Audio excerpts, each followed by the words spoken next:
ಎಲ್ರಿಗೂ ನಮಸ್ಕಾರ. ಎಲ್ಲರೂ ಹೇಗಿದ್ದೀರಾ? ಎಲ್ಲರೂ ರಾಯರ ಕೃಪೆಯಿಂದ ಚೆನ್ನಾಗಿದ್ದೀರಾ ಅಂತ ನಾನು ಭಾವಿಸ್ತೀನಿ. ರಾಯರು ನಿಮ್ಮೆಲ್ರಿಗೂ ಸುಖ, ಶಾಂತಿ, ನೆಮ್ಮದಿ, ಆಯುಸ್ಸು, ಆರೋಗ್ಯ, ಭಾಗ್ಯ ಕೊಟ್ಟು ಕಾಪಾಡಲಿ ಅಂತ ನಾನು ಕೇಳ್ಕೊತೀನಿ. ನಾಳೆ ಗುರುವಾರ ತುಂಬ ವಿಶೇಷವಾದಂಥ ವಾರ. ಏಕೆ ಅಂತಂದರೆ ಆಷಾಢ ಮಾಸದಲ್ಲಿ ಮೊದಲನೇ ಗುರುವಾರ ಆಗಿರೋದ್ರಿಂದ ನಾಳೆ ಗುರುವಾರ ವಿಶೇಷವಾದಂಥ ವಾರ. ಬರೀ ಆಷಾಢ ಮಾಸ ಅಂತ ಅಲ್ಲ, ನಾಳೆ ಉತ್ತರಾಯಣ ಪುಣ್ಯಕಾಲ ಅಂತಂದರೆ ನಾಳೆ ಉತ್ತರಾಯಣ ಪುಣ್ಯಕಾಲದ ಕೊನೆ ದಿವಸ ಆಗಿದೆ. ಹಂಗಾಗಿ ನಾಳೆ ರಾಯರಿಗೆ ಈ ರೀತಿ ವಿಶೇಷವಾದಂಥ ಪೂಜೆ ಮಾಡಿದ್ರೆ ಶ್ರಾವಣ ತಿಂಗಳಷ್ಟೊತ್ತಿಗೆ ನಿಮ್ಮ ಬೇಡಿಕೆ ಏನಿದೆ, ನಿಮ್ಮ ಕೋರಿಕೆ ಏನಿದೆ, ಶ್ರಾವಣ ತಿಂಗಳಷ್ಟೊತ್ತಿಗೆ ನಿಮ್ಮ ಕೋರಿಕೆನೆಲ್ಲ ಈಡೇರಿಸ್ತಾರೆ. ಏಕೆ ಅಂತಂದರೆ ಇವಾಗ ಆಷಾಢ ಮಾಸ ಶುರುವಾಗಿದೆ, ಉತ್ತರಾಯಣ ಪುಣ್ಯಕಾಲ ಮುಗ್ದಿದಂಥ ಕೊನೆ ದಿವಸ ಆಗಿರೋದ್ರಿಂದ ನೀವು ವ್ರತ ಅನ್ನೋದನ್ನು ಸ್ಟಾರ್ಟ್ ಮಾಡ್ತು ಅಂದರೆ ವ್ರತ ಅಂತಲ್ಲ, ನಾಳೆ ಒಂದು ದಿವಸ ಮಾಡೋವಂಥದ್ದು. 3 ವಾರ 5 ವಾರ ಈ ಥರ ಎಲ್ಲ ಮಾಡೋ ಥರ ಅಲ್ಲ, ಒಂದು ದಿವಸ, ನಾಳೆ ಒಂದು ದಿವಸ ಮಾಡೋ ಥರ. ಯಾವ ರೀತಿ ಅಂತ ನಾನು ಹೇಳ್ಕೊಡ್ತೀನಿ. ಏಕೆ ಅಂತಂದರೆ ರಾಯರಿಗೆ ವಿಶೇಷವಾದಂಥ ಪೂಜೆ, ವಿಶೇಷವಾದಂಥ ಸೇವೆ ಅಂತಂದರೆ ಒಂದೊಂದು ವಾರ ಒಂದೊಂದು ದಿವಸ ಅನ್ನೋದು ಇರುತ್ತೆ. ಆ ವಿಶೇಷವಾದಂಥ ಪೂಜೆ ಗುರುವಾರ ಬಂದ್ರಂತೂ ತುಂಬ ಅನುಗ್ರಹ ಮಾಡ್ತಾರೆ. ಏಕೆ ಅಂತಂದರೆ ಗುರುವಾರನೇ ವಿಶೇಷವಾದಂಥ ದಿನ ಬತ್ತು ಅಂತಂದರೆ ಆ ದಿನ ರಾಯರಿಗೆ ಸೇವೆ ಪೂಜೆ ಮಾಡೋದು, ಮತ್ತು ತಿರ್ಗಾ ರಾಯರ ಮಠಕ್ಕೆ ಹೋಗಿ ರಾಯರಿಗೆ ವಿಧವಾದಂಥ ಸೇವೆ ಮಾಡೋದ್ರಿಂದ ನಮ್ಮ ಕೋರಿಕೆನ ಬೇಗ ಈಡೇರಿಸ್ತಾರೆ. ಹಂಗಾಗಿ ನಾಳೆ ಕಡೆ ದಿವಸ ಅಂದರೆ ಉತ್ತರಾಯಣ ಪುಣ್ಯಕಾಲ ನಾಳೆ ಕಡೆ ದಿವಸ ಆಗಿರೋದ್ರಿಂದ ಅದು ಆಷಾಢ ಮಾಸ ಮೊದಲನೇ ಗುರುವಾರ ಬಂದಿದೆ. ಹಂಗಾಗಿ ತುಂಬ ಒಳ್ಳೆಯ ದಿವಸ.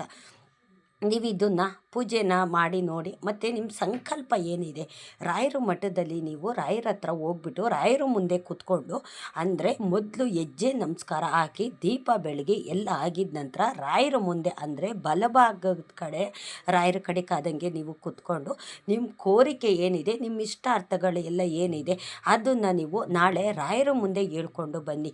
ಮನೆಯಲ್ಲಿ ಯಾವ ರೀತಿ ಪೂಜೆ ಮಾಡೋದು ಅಂತ ನಾನು ಹೇಳ್ಕೊಡ್ತೀನಿ. ಮತ್ತು ರಾಯರ ಮಠದಲ್ಲೂ ಸಹ ಅದನ್ನು ಮಾಡಬಹುದು.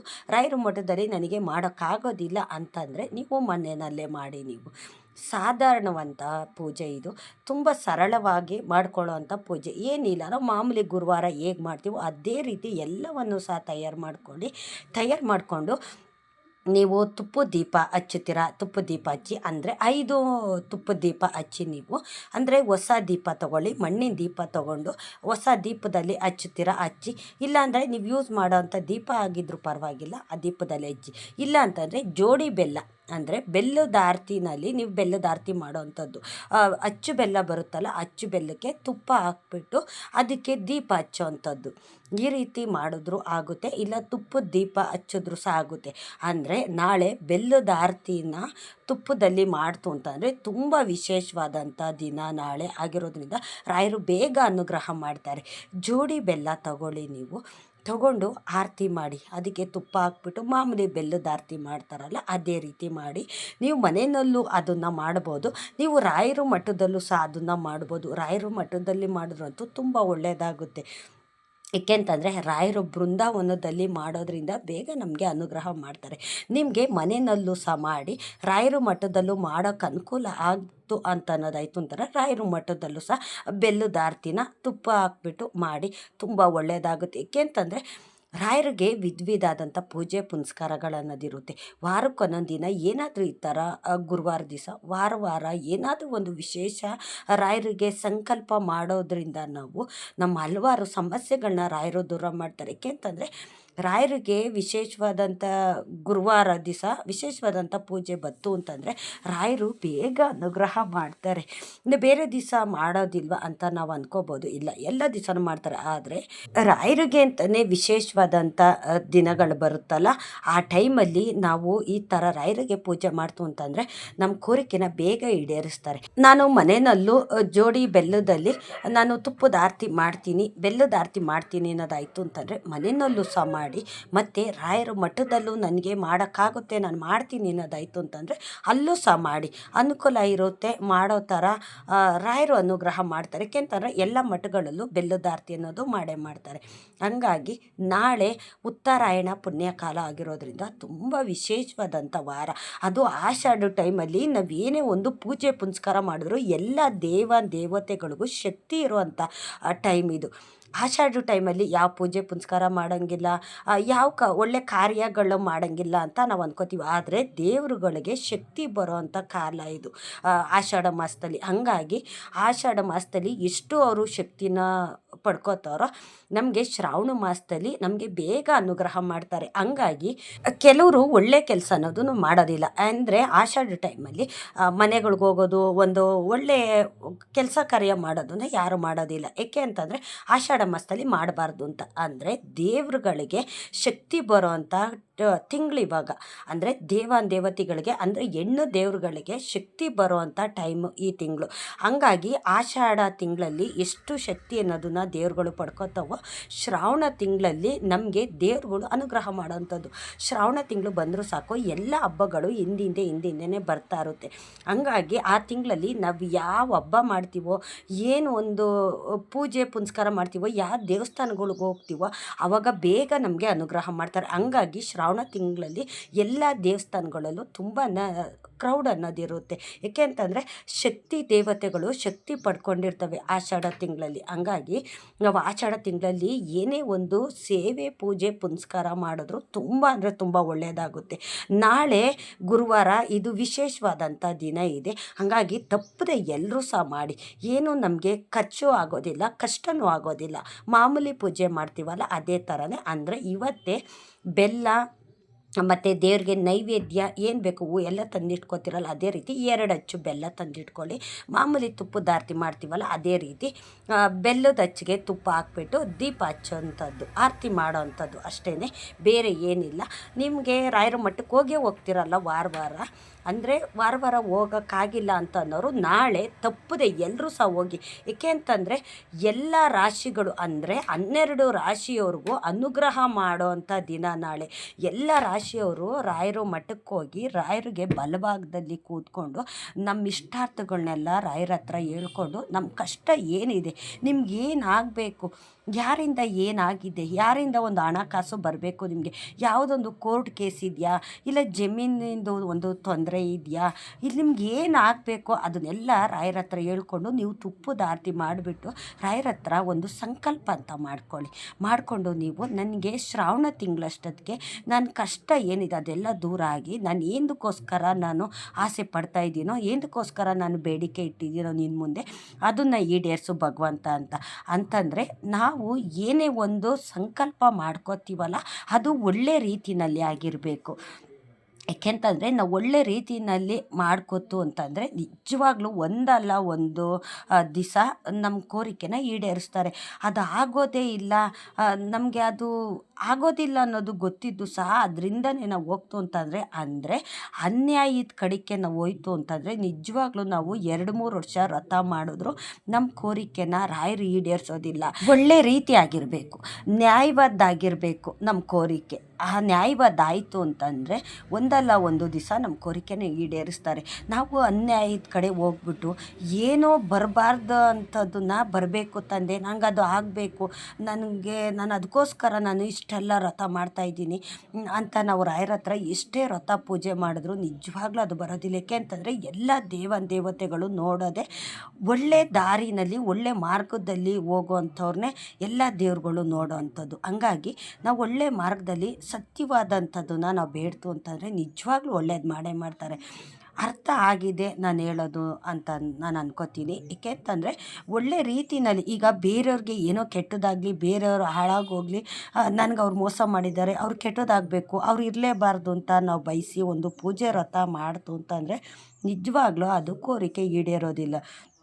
ಏಕೆ ಅಂತಂದರೆ ಈ ಜೀವ ಬರೋದಕ್ಕೆ ಭಗವಂತನ ಇಚ್ಛೆನೇ ಆಗಿದೆ.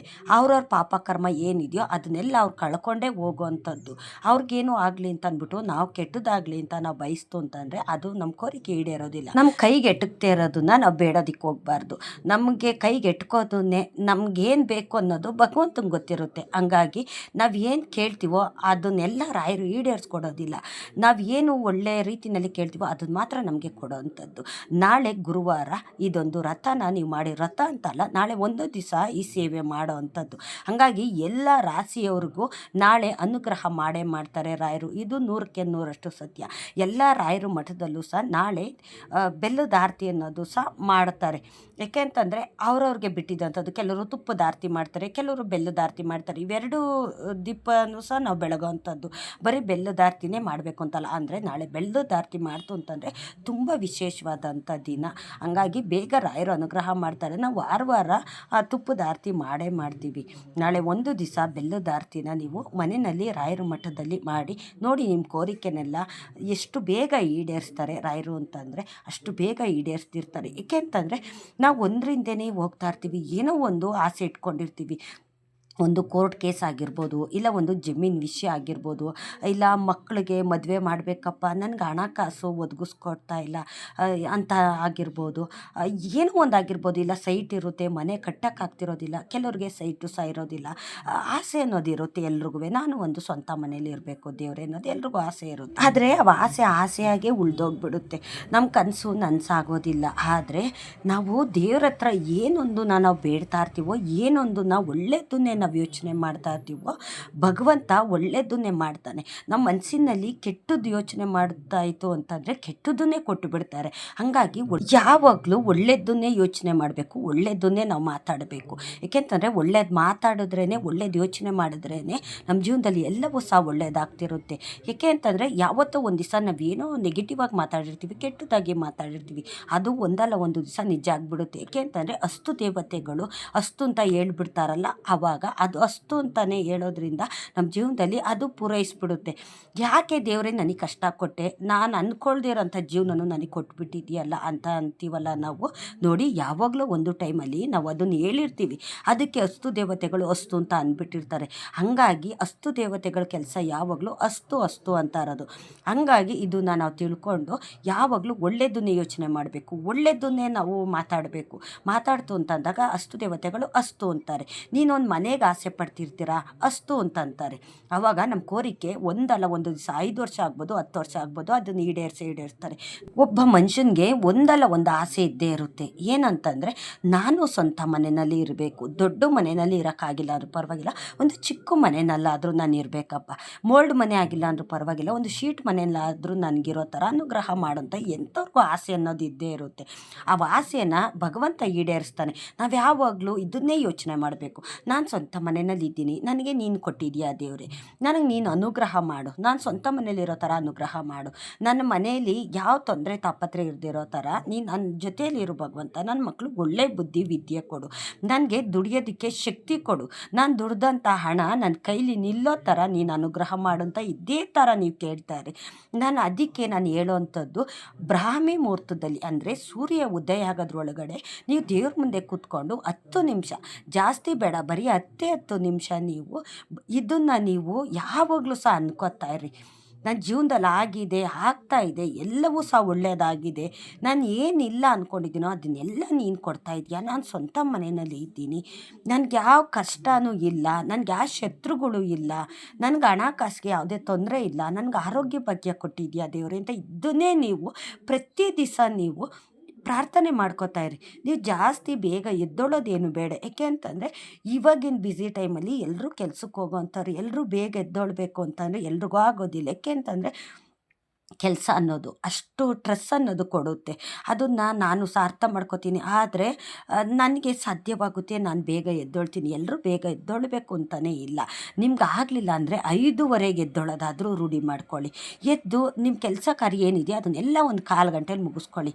ಕೈಕಾಲು ಮುಖ ತೊಳ್ಕೊಂಡು ನೀವು ಸೂರ್ಯನಾರಾಯಣನಿಗೆ ನಮಸ್ಕಾರ ಹಾಕಿ ದೇವ್ರ ಮುಂದೆ ಕೂತ್ಕೊಂಡು ನೀವು 10 ನಿಮಿಷ 5:45ರಿಂದ 6 ಗಂಟೆ ತಕ್ಕನೂ ನೀವು ಇದನ್ನು ಪ್ರಾರ್ಥನೆ ಮಾಡ್ಕೊಳ್ಳಿ. ನೋಡಿ, ದೇವರು 1 ವರ್ಷ 6 ತಿಂಗಳಾಗೋದ್ರೊಳಗಡೆ ನಿಮಗೆ ಏನೊಂದು ಬೇಡಿಕೆ ಅನ್ನೋದು ಇಟ್ಟಿರ್ತೀರ ಅದರಲ್ಲಿ ಒಂದು 50 ಭಾಗದಷ್ಟು ದೇವ್ರು ನಿಮಗೆ ಕೊಟ್ಟೇ ಕೊಡ್ತಾರೆ. ಇದಕ್ಕೆ ನಾನೇ ಸಾಕ್ಷಿ. ನಾನು ಗ್ಯಾರಂಟಿ ಕೊಡ್ತೀನಿ. ನೀವು ನಾಳೆಯಿಂದನೇ ಈ ಥರ ಹೇಳೋದನ್ನು ನೀವು ರೂಢಿ ಮಾಡ್ಕೊಳ್ಳಿ. 5:15ಗೆ 5 ಗಂಟೆಗೆ ಎದ್ದೇಳೋ ಥರ ನೀವು ಅಭ್ಯಾಸ ಮಾಡ್ಕೊಳ್ಳಿ. ಏಕೆ ಅಂತಂದರೆ ನಾನು ಒಂದು ಟೈಮಲ್ಲಿ ಒಂದೊಂದು ದಿವಸ ನನಗೆ ಆಗಿಲ್ಲ ಅಂತಂದಾಗ ನಾನು ಡೈಲಿ ಅಲಾರಾಮ್ ಅನ್ನೋದು ಇಟ್ಕೊಳಕ್ಕಾಗೋದಿಲ್ಲ. ಹಂಗಾಗಿ ದೇವ್ರೆ ಬೆಳಿಗ್ಗೆ ಏನು ಮಾಡ್ತೀನೋ ಗೊತ್ತಿಲ್ಲ, ನನ್ನ ಕೈಲಿ ಆಗ್ತಿಲ್ವಲ್ಲ ದೇವ್ರೆ, ಬೆಳಿಗ್ಗೆ ಹೇಗೆ ಎದ್ದು ನನ್ನ ಕೆಲಸ ಕಾರ್ಯ ಮಾಡೋದು ಅಂತ ನಾನು ಅನ್ಕೋತು ಅಂತಂದರೆ, ನಾಳೆ ಅಲಾರಾಮ್ ನಾನು ಇಟ್ಕೊಂಡಿಲ್ಲ, ನಾಳೆ ಲೇಟಾಗೆ ಎದ್ದೊಳ್ತೀನಿ ದೇವ್ರೆ, ನನಗೆ ಬೇಗ ಎದ್ದು ನಾಳೆ ಪೂಜೆ ಮಾಡೋಕ್ಕಾಗಲ್ಲ, ನಾನು ಲೇಟಾಗಿ ಎದ್ದೊಳ್ತೀನಿ, ಒಂದು 5:05ವರೆಗೆ ಎದ್ದೊಳ್ತೀನಿ ಅಂತ ನಾನು ಅಂದ್ಕೊಂಡು ಮಲ್ಕೋತು ಅಂತಂದರೆ ನನಗೆ ಏನಾಗುತ್ತೋ ಏನು ಅನ್ನೋದೇ ಗೊತ್ತಿರೋದಿಲ್ಲ. 3 ಗಂಟೆ 3:15ಗೆ ಎಚ್ಚರ ಅನ್ನೋದು ಆಗಿಬಿಡುತ್ತೆ. ಇದು ಯಾವ ರೀತಿ ಅಂತಾರೆ, ನನಗೆ ಎಚ್ಚರ ಆಗುತ್ತೆ, ಏನೋ ಒಂಥರ ಸೌಂಡ್ ಆಗೋದು, ಇಲ್ಲ ನನಗೆ ಎಚ್ಚರ ಆಗಿಬಿಡುತ್ತೆ ನನಗೆ, ಇಲ್ಲಾಂದರೆ ಏನಾದರೂ ಒಂಥರ ಹೊರಗಡೆ ಸೌಂಡ್ ಬರೋ ಅಂಥದ್ದು, ಇಲ್ಲ ನಮ್ಮ ಮನೆ ಒಂದು ನಾಯಿ ಸಾಕಿದ್ದೀವಿ, ಆ ನಾಯಿ ಸೌಂಡ್ ಮಾಡೋ ಅಂಥದ್ದು, ಈ ಥರ ನನಗೆ ಎಚ್ಚರ ಅನ್ನೋದು ಆಗುತ್ತೆ. ನಾನು ಅಲಾರಾಮ್ ಇಟ್ಕೊಂಡಿರೋದಿಲ್ಲ, ಅವತ್ತೇ ಬೇಗ ಎದ್ದೊಳ್ತೀನಿ. ಅಲಾರಾಮ್ ಇಟ್ಕೊಂಡಿರೋ ದಿವಸ ಅಲಾರಾಮ್ ಕೂಗ್ತಿದ್ರು ಅದನ್ನ ಆಫ್ ಮಾಡಿ ಮಲಗ್ತಾ ಇರ್ತೀನಿ. ಅಂದರೆ ನಾನು ಅಲಾರಾಮ್ ಇಟ್ಕೊಳ್ದಿರ ನಾನು ಈ ಥರ ನೈಟ್ ಅಂದ್ಕೊಂಡು ಮಲ್ಕೊಂಡಾಗ ನನಗೆ ಬೇಗನೆ ಎಚ್ಚರ ಆಗುತ್ತೆ. ನಾನು ಅವಾಗ ಅನ್ಕೋತೀನಿ, ದೇವರೇ ನೀನು ಶಕ್ತಿ ಇದೆ ಭಗವಂತ, ನೀವಿದ್ದೀರಾ, ನೀವು ಇರೋದಕ್ಕೆ ಇದೆಲ್ಲ ಸೂಕ್ಷ್ಮಗಳನ್ನ ನೀವು ಕೊಡ್ತಾ ಇದ್ದೀರಾ. ನಿಮ್ಮನ್ನು ನಾವೆಷ್ಟು ನಂಬಿದ್ದೀವೋ ಅಷ್ಟು ನೀವು ನಮ್ಮನ್ನು ಕಾಪಾಡ್ತಿರ್ತೀರ, ನಮ್ಮನ್ನು ಹಿಂದೆ ಮುಂದೆ ಕಾಯ್ತಿರ್ತೀರ ಅಂತ ನಾವು ಅನ್ಕೋಬೇಕು. ಏಕೆ ಅಂತಂದರೆ ಭಗವಂತನ ನಾವೆಷ್ಟು ನಂಬಿರ್ತೀವೋ ದೇವ್ರುಗಳು ನಮ್ಮನ್ನ ಅಷ್ಟೇ ನಂಬಿಕೆಯಿಂದ ನಮ್ಮನ್ನು ಕಾಪಾಡ್ತಿರ್ತಾರೆ, ಯಾವತ್ತೂ ಅಷ್ಟೇ ನಮ್ಮನ್ನು ಕೈ ಬಿಡೋದಿಲ್ಲ. ನಾಳೆ ಗುರುವಾರ ವಿಶೇಷವಾದಂಥ ವಾರ ಇದೆ, ಹಂಗಾಗಿ ನಾಳೆ ಒಂದು ದಿವಸ ರಾಯರ ಮುಂದೆ ಕೂತು ನೀವು ಈ ರೀತಿ ಸೇವೆ ಮಾಡಿ, ನಿಮ್ಮ ಕೋರಿಕೆಗಳನ್ನೆಲ್ಲ ಬೇಗ ಈಡೇರಿಸ್ತಾರೆ. ಇಷ್ಟೊತ್ತು ನನ್ನ ವಿಡಿಯೋ ನೋಡಿದ್ದಕ್ಕಾಗಿ ತುಂಬ ಹೃದಯದ ಧನ್ಯವಾದಗಳು. ರಾಯರು ನಿಮ್ಮೆಲ್ರಿಗೂ ಸುಖ, ಶಾಂತಿ, ನೆಮ್ಮದಿ, ಆಯುಸ್ಸು, ಆರೋಗ್ಯ, ಭಾಗ್ಯ ಕೊಟ್ಟು ಕಾಪಾಡಲಿ ಅಂತ ನಾನು ಕೇಳ್ಕೊತೀನಿ.